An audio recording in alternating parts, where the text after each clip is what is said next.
Vous allez tous me dire, ouais, t'as raison et tout, mais après, il faut le faire. Il faut que ça soit clair, limpide, là. Donc, je reviens au désir profond. Moi, franchement, dans 5 ans, c'est pas possible que je bosse comme je bosse aujourd'hui. C'est pas possible. Ça me va très bien ce que je fais aujourd'hui. Je suis même prêt à faire 2 fois plus. Mais à 52, 53 ans, fine, quoi. Ça fait depuis l'âge de 20 ans que je bosse, je veux bosser à mi-temps. Rien m'arrêtera. Pire, je dis Christophe, je lui prends ses actions, je trouve une solution. Donc définissez votre désir profond. Alors après, c'est pas simple, parce que la route, elle n'est pas droite.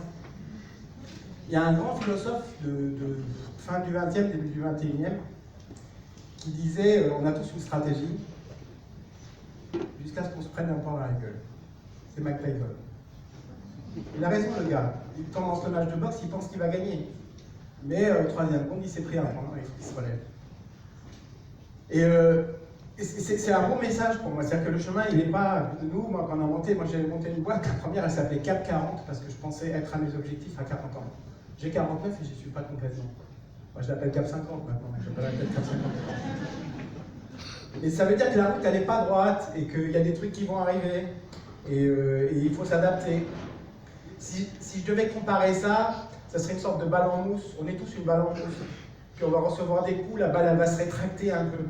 Puis progressivement, tranquillement, la balle, elle va revenir à sa place. C'est ce qu'on appelle la résilience.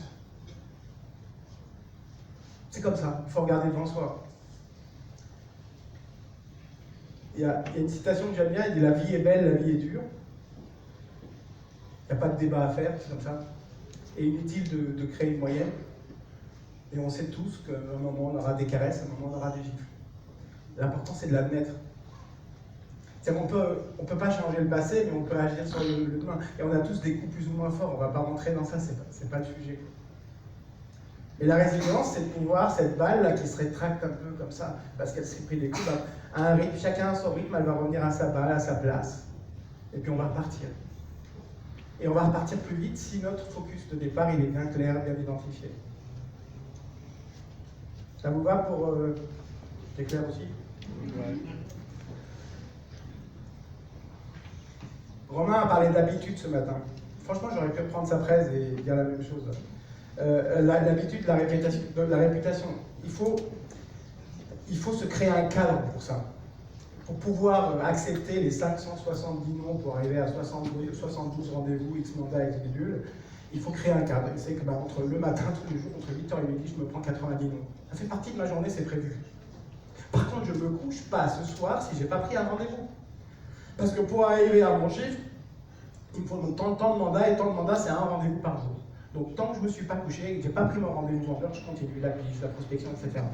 Ma journée, elle n'est pas finie si cet objectif n'est pas atteint. Je ne le fais pas pour faire plaisir à Malek, à mon coach, etc. Je le fais pour moi parce que c'est un chemin pour aller vers mon objectif. Et ça, c'est de la répétition, c'est de l'habitude. Et encore une fois, vous allez entendre les indépendants qui sont là, qui ont parlé, ils vont vous dire, voilà, Romain, il disait tous les matins, 9h30, je suis sur le terrain, 9h30, midi, etc. Aujourd'hui, il fait 1 million en 6 mois, il fait encore la même chose. Ou il a changé ses habitudes, mais il a une nouvelle habitude, c'est peut-être une fois tous les 3 jours. La répétition, c'est une mécanique, c'est un cadre. Quand vous étiez salarié, vous ne vous posez pas la question d'aller au bureau à 9h. Non, mais c'est vrai, vous aviez là, il y a le patron qui m'a donné rendez-vous, parfois vous y allez même pour rien foutre jusqu'à midi, mais vous deviez être à 9h. Et bien c'est des rigueurs qu'il faut vous générer pour vous, quoi. Quelqu'un qui débute, quelqu'un qui commence, il a construit sa semaine type, sa journée type. Quelqu'un qui a un niveau d'expérience, il a adapté sa semaine à son nouveau besoin, à ses nouveaux objectifs. C'est pas possible que dans votre agenda, vous n'ayez pas cadré votre semaine. Moi, je sens déconner, vous regardez mon agenda Google, il est visible sur 3 mois, il y a un cadre, il y a de la répétition avec plein de gens, Et c'est pas pour me faire plaisir, c'est que si je ne le fais pas, je n'atteins pas mes objectifs. Il faut créer des semaines types, il faut mettre en place des KPI, mesurer ses résultats, parce qu'il y a une grande différence. Attention, il y a un truc important. Il ne faut pas confondre. C'est quoi déjà ça? Oui, il ne faut pas confondre détermination et obstination. Parce que j'ai un prompteur. C'est la première année, c'est vraiment sympa. Ouais, très important. Détermination et obstination. L'obstiné, c'est quelqu'un qui répète le même truc tous les jours en espérant que ça change. Le déterminé, c'est quelqu'un qui fait exactement le même effort, mais qui va adapter ce qu'il fait tous les jours pour aller vers son objectif.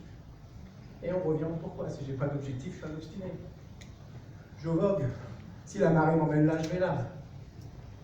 Est-ce que vous voulez, dans 10, 20, 30 ans, avoir des regrets, dire j'aurais dû, je suis passé. Tout à l'heure, Christophe, il a parlé de sa valise de billets. Là. C'est quand même con de se dire, voilà, je sais pas, vous allez vous retrouver tous dans 20 ans, et il y en a, bah, ils ont des réseaux de 500 personnes, et moi, j'ai pas joué le truc alors que j'aurais pu le jouer. Moi, j'aime pas avoir de regrets. Je préfère bien dire, je me suis trompé, je me suis cassé la gueule, mais j'aime pas dire que j'aurais dû le faire. Donc, focus. Mental. Truc, mental. Troisième truc, répétition, habitude. 4. Apprentissage. Répétition et apprentissage, ça va ensemble, c'est un cercle. Et regardez le truc qu'on a fait, ce truc qui me rend fou. Je vous aime beaucoup, mais parfois je vous en veux. On a mis en place les mécaniques de e-learning et de formation, d'accord? Tout le monde avait accès. On les a liés au grade. Tu regardes un point, plus de 50-60% du réseau n'avaient pas fait les formations et les mécaniques.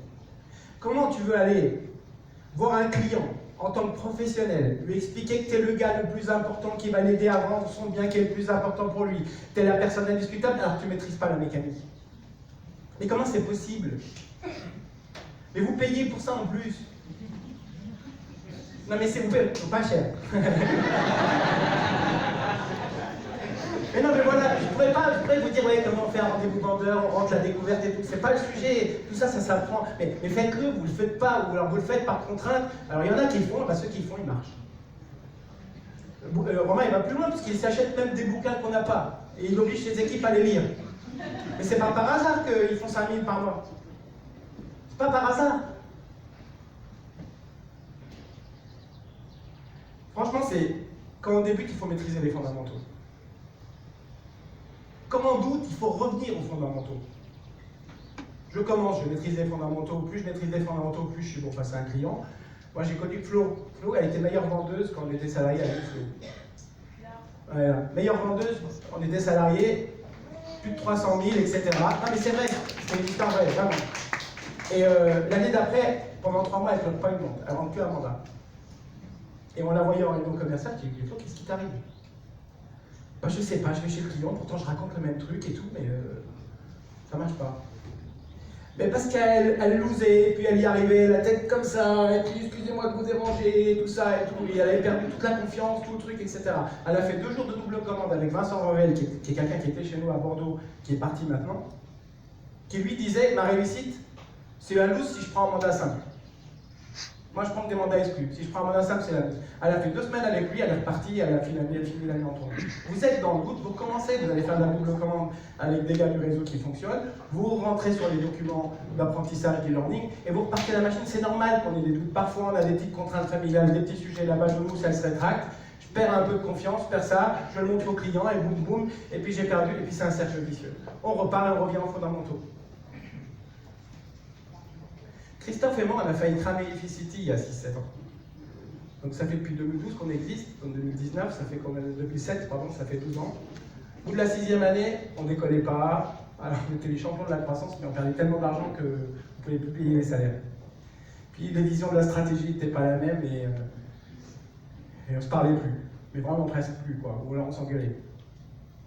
Mais on avait tellement envie d'être là ce matin, et bon, on s'est dit, on va se faire aider. On a payé 2 coachs, il restait, je pense, 10 ou 20 000 euros sur le compte. On les a mis dans l'investissement de 2 coachs externes. Ben, vous vous en rappelez, elles sont venues, elles ont coaché toute la boîte. Et pendant 3 mois, elles nous ont accompagnés. Et puis on a écouté des gens. Et c'était même pas un sujet d'intelligence, c'est qu'on n'arrivait plus à se parler. On disait, je commençais la phrase, il la finissait inversement. Et on a repris des gens de l'extérieur avec de la méthode, etc., qui nous ont appris une mécanique. Puis on est reparti. C'est normal que ça arrive. Et puis, au-delà de l'aspect j'en profite moi, le partage de la connaissance, c'est quelque chose de très positif. Si je partage un bien matériel, si je décide de filer ma voiture à Mehdi, qu'est-ce qui me manque? J'ai plus de voiture parce que je t'ai donné. Donc, j'ai plus qu'une voiture. Et si je te donne de la connaissance, moi je garde la connaissance et toi tu as une connaissance nouvelle. Et l'addition de nos 2 connaissances va générer une 3e connaissance. Dans le partage de la connaissance, 1 plus 1 égale 3. On parlait de bureau, on se retrouve, on travaille ensemble et on partage. Mais c'est un lieu où, voilà, j'ai une idée, voilà ce que tu fais, voilà comment tu fais, on va faire comme ça ensemble. Donc l'apprentissage, le partage de la connaissance, c'est fondamental. Les gens qui réussissent, ils ont un focus, ils ont un mental, ils répètent et ils apprennent. Mettez en œuvre ça et je vous garantis que ça fonctionne. Et si vous avez... moi je suis prêt à vous écouter, à demander tout ce que vous voulez, mais vous me garantissez que vous avez mis ça en œuvre. Donc ça c'est le point commun des 4 leaders. On pourrait en rajouter 2 qui me parlent à moi. Je pense que les grands leaders, ils ont un maître ou des maîtres. Je pense qu'on revient un peu sur l'apprentissage, mais ça va plus que l'apprentissage, c'est on se projette sur quelqu'un qui nous inspire. Romain a beaucoup parlé de Sébastien. Moi, je vais être très honnête. Quand je suis rentré, j'étais une buse en fait. Je ne savais pas rentrer un mandat. Christophe, quand il prenait les rendez-vous, j'y allais. J'étais fier quand je ramenais une autorisation de visite. Christophe, j'ai ramené une autorisation de visite. C'est quoi ça? J'ai inventé le truc. Et puis Michel est arrivé. Michel, il avait de l'expérience, pas beaucoup plus, mais il en avait. Et il m'a appris le truc. Moi, mon maître en IMO, pendant des années, ça a été Michel. J'étais bien content, après, tu t'occupes de tout, moi j'arrête d'en faire. Non, mais c'est important. Et on n'a pas les maîtres toute la vie, mais c'était quelqu'un qui a un socle, qui a construit avec Hakim la base de la méthode que vous utilisez aujourd'hui. Sur l'état d'esprit, c'est mon père l'exemple. Je ne fais pas du truc pleurer, mais c'est mon père l'exemple. Mon père, on est venu du Liban en 76, il parlait ni français, il habitait, il avait tout perdu, mais c'était toujours la joie. On faisait la fête à la maison, il bourrait la gueule le week-end, c'était top. Non mais c'était top. C'est pas grave, voilà, on avançait, il y avait un état d'esprit, il prenait des coups, il avançait sa balle en mousse, ça ne se rétractait jamais à lui. Et ben, quand tu te prends des coups, toi, tu te dis putain, ce gars-là, il est venu il y a 40 ans, il parlait pas la langue et il a fait ce qu'il a fait, arrête de te plaindre avant de lui dire quoi. On pourrait dire pareil de la mère, le courage, il y a des enfants à Paris, alors qu'on est au Liban, etc. Ben, ça, c'est des trucs, c'est des points d'ancrage, en tout cas, moi, ça me marque. Au plus dur, quand ça va pas, je pense, et puis putain, mais arrête, ça sort de ton truc. C'est pas parce qu'il est là aussi, mais je pense que si j'avais monté la boîte tout seul, on serait peut-être 100 et on serait une grosse agence d'Île-de-France. Christophe, quand il nous parle de changement d'échelle, c'est en lui. Christophe, il m'a fait voir grand. Je lui disais, on va être bon sur l'Île-de-France, il me dit, on va être 200 à Rambouillet. Je lui dis, mais j'entends, on commence par là. Non, on va faire l'Europe et tout. T'as raison. Mais parfois, je lui disais, t'as raison pour qu'il se taise, parce que j'en voulais plus. Et c'est lui qui avait raison. Et voilà, et c'est ces additions, et peut-être mon maître de demain, ça sera quelqu'un d'autre. Donc inspirez-vous de gens qui vont vous donner aussi cette force, cette ouverture d'esprit. Ne dites jamais je sais. Le mec qui dit je sais, il est dans la tombe, il est mort. J'apprends tout le temps et tout. Et je pense qu'aussi, c'est bien d'avoir des élèves. Alors, vous êtes un peu tous mes élèves. Non mais c'est vrai, je pense que le deuxième point, c'est les élèves. Il y a Johan Asimovic, je voudrais que tu te lèves parce que tu m'as marqué avec cette phrase. Un jour j'étais avec lui et c'était avec toi. Guillaume et Romain dans le couloir, dans le siège, et Guillaume se posait la question de recruter ou pas. Et ils discutaient tous les deux, et tu lui as dit, c'était quoi ta phrase exactement?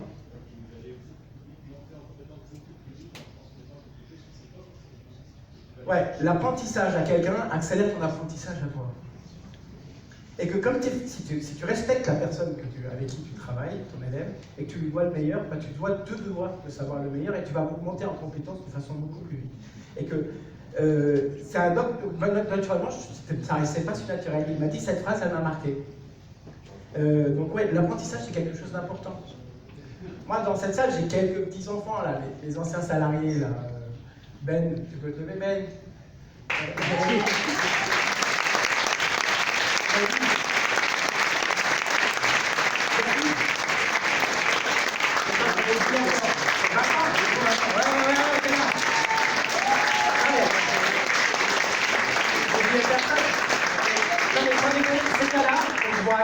Ces gars-là, on était 40 salariés. D'accord? Je suis allé les voir un à un, je leur ai dit on va passer de salariés à l'indépendance. On va monter un super truc. Ça va être génial. On est à un tournant, hein, David. On est à un tournant là, c'est un cap. C'est charnière, c'est charnière. Et on va être 3000 et tout, on va... Number one. On était 40, il y en a 35 qui m'ont rayonné, qui sont partis. Et il y en a 5 qui disent, vous êtes marrant avec Christophe, on va y aller avec vous. Ils sont là aujourd'hui, je suis vraiment content d'applaudir.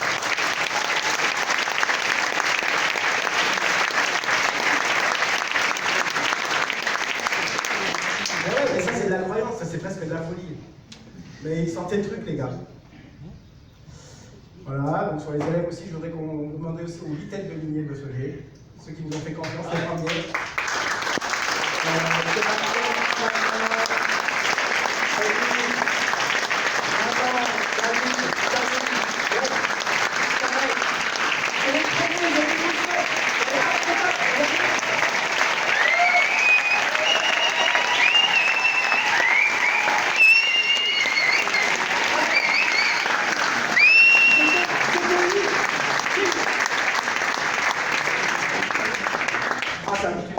Donc je voudrais juste conclure par cette phrase.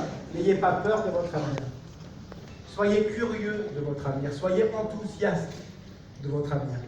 Moi, tous les matins, même parfois certains comités de direction, je les commence en mettant cette musique-là. Allez.